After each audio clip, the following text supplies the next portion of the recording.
Let's go. The blast will be. Whoa. Halftime gentlemen. Stephen A. Smith, first take. It's time. Represents the love. Whoa.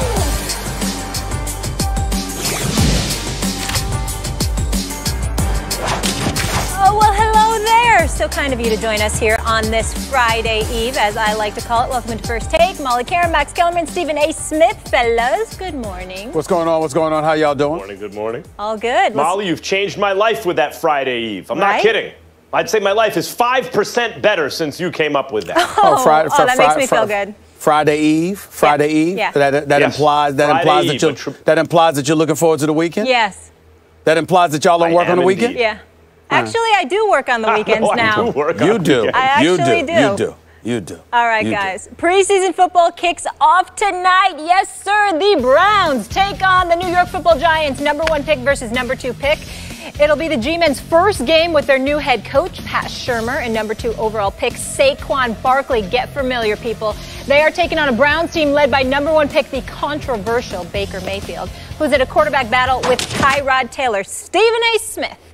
Who will justify their pick this season? The Browns with Baker Mayfield or Saquon with the Giants? Well, for me, it's relatively easy. I think it's going to be Saquon Barkley. I mean, I know he's the #2 overall pick, and you're talking about times when, you know, you're usually not accustomed to taking a running back that high, but considering the fact that Ezekiel Elliott changed all of that simply because once he arrives on the Dallas Cowboys, the kind of potency he brought to their running game, we see what a difference maker he is and the team is when he's on the field for them. So it really justifies and just debunks that myth that you don't take a running back that high. A running back can have a profound impact, particularly when they're a dual threat, when they not only can run with the football, but they can catch as well, not to mention pass block, for crying out loud. And we all know that Eli Manning desperately needs that. There's no question about it. The offensive line, albeit addressed and supposedly improved, still is unproven, and as a result, you're going to see Saquon Barkley picking up blitzes and blocking on behalf of Eli Manning. You're certainly going to see him catching passes out of the backfield,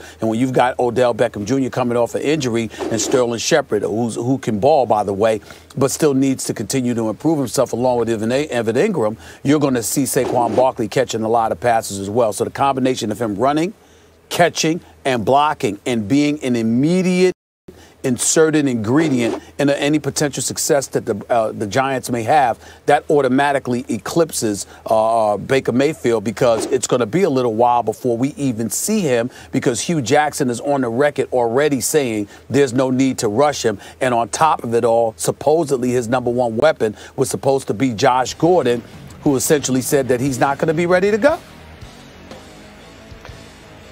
Well, look. The answer is Baker Mayfield, so you're wrong, Stephen A. But you're right, you know, he will more justify his draft position, the #1 overall pick with the draft, than Saquon will justify his, the #2 overall pick with the draft. But let me say about Saquon, you are absolutely right about everything you just said. Saquon Barkley, on paper, is the best running back prospect I've ever seen. Catch passes out of the backfield, block, pass block, let alone run the ball, where he can truck you or be elusive, evasive, hurdle you. He's tough. He's like Reggie Bush, but 233 pounds and the strongest guy we've ever seen at the position. You know, like Saquon is an incredible prospect. And there's less to learn for a running back. Running back is more dependent upon your own athletic prowess and less upon learning things than quarterback. So about that, you're absolutely right. But here's why the answer is, in fact, Baker Mayfield. He will more justify the #1 overall pick. Baker Mayfield, by the end of this season, will be correctly viewed as a franchise quarterback. Now, let me explain something. The Cleveland Browns haven't had a franchise quarterback since Bernie Kosar, who, by the way, is a Super Bowl winner, but as a backup with Dallas. Because the Cleveland Browns have never even gotten to a Super Bowl. And you can't do it without a franchise quarterback. So a team that has never had one made the gutsy call to not go with a guy like Sam Darnold, who's very good, checks all the boxes. You know, people won't second guess your Sam Darnold pick. No, they went with Baker Mayfield because in their estimation, he was the best guy. And I agree with them, and I think he will show that he is a franchise quarterback by the end of this year, and there's nothing more important than that. as great as Saquon Barkley will be, and I believe he will be great as a Giants fan, I'm over the moon that the Giants had the guts to pick a running back number 2 overall in an era where that doesn't happen. Nevertheless, you cannot beat the value of a franchise quarterback, particularly for the Cleveland Browns. Well, first of all, you're wrong for a couple of reasons. Number one, you spent so much time talking about how right I was about Saquon Barkley that we probably don't remember what you said about Baker Mayfield. That's number one. Number two, and more importantly, when you talk about Baker Mayfield, keep this in mind. You use the phraseology franchise quarterback. Well, once again, that's Maximilian being quite slick. In other words, when you're a franchise quarterback, that means you're the quarterback for that franchise. There is no debate about that. It doesn't mean you're great. It just means that you're better than what they have available. So if you've got Tyrod Taylor, think about this for a second here. Think about it for a second here. Again, if that's your guy that you're going to go with, it doesn't necessarily mean that he's going to be great. It just means that he's the best available for you. When you took a look at Tyrod Taylor, right now, what did they say about Tyrod Taylor, Max? Think about what they said about Tyrod Taylor last year. He's a good quarterback. He's a middle of the road. He's not great throwing outside the numbers. He throws a beautiful deep pass, but in between the seams, not so much, and he can make plays with his legs. So he's serviceable, if not a little bit better. You're going to utilize him for a few games. Baker Mayfield comes in there because you drafted him number 1 overall, but that doesn't mean he's going to be great. Okay, you're wrong. And since you went at my rhetorical style, I will say don't play ball control. Let me come back at you.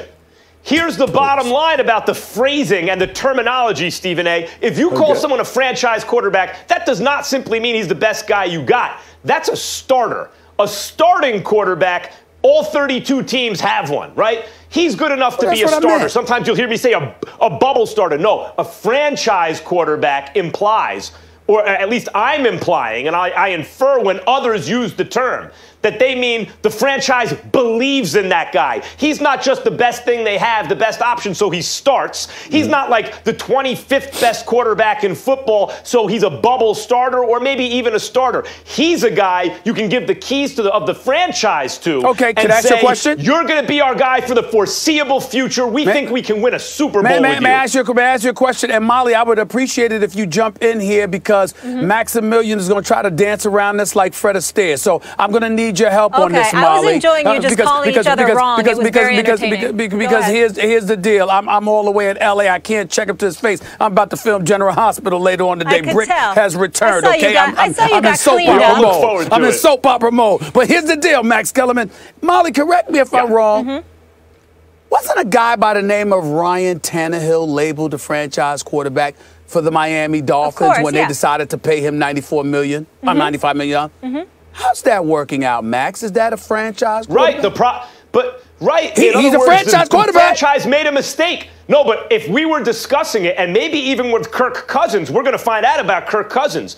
Some guys you pay long term, you're saying, we believe you're a franchise quarterback. Doesn't make the franchise right. No, don't change the narrative. I'm only making the argument that they said that. I'm saying they said he was a franchise guy, meaning he's their guy. Wrong. He's going to be their starter. I'm saying I was saying was that don't make you great. That's what I was saying. Right, but because sometimes teams are wrong about who they make their quarterback. In other words, a critic, you or I, would say they thought he was a franchise quarterback. They were wrong. I believe that about Tannehill, by the way, and I have questions about Kirk Cousins. But what I'm saying about Baker Mayfield is he will prove to the likes of you and me and Molly and others that Baker Mayfield is indeed a bona fide franchise quarterback. He'll do it by the end of this year. He will prove the Browns' gutsy call correct, and you can't beat that value. I'm not saying that won't happen. He's going to plant his flag on everybody's field. And Molly, I'm not saying that won't happen. What I'm saying is that doesn't mean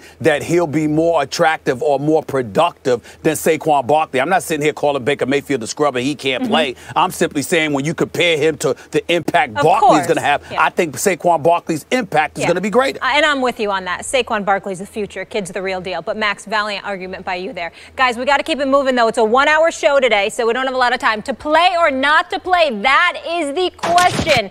2 quarterbacks coming off injuries have decided to handle this preseason differently. Andrew Luck, who missed all of last season,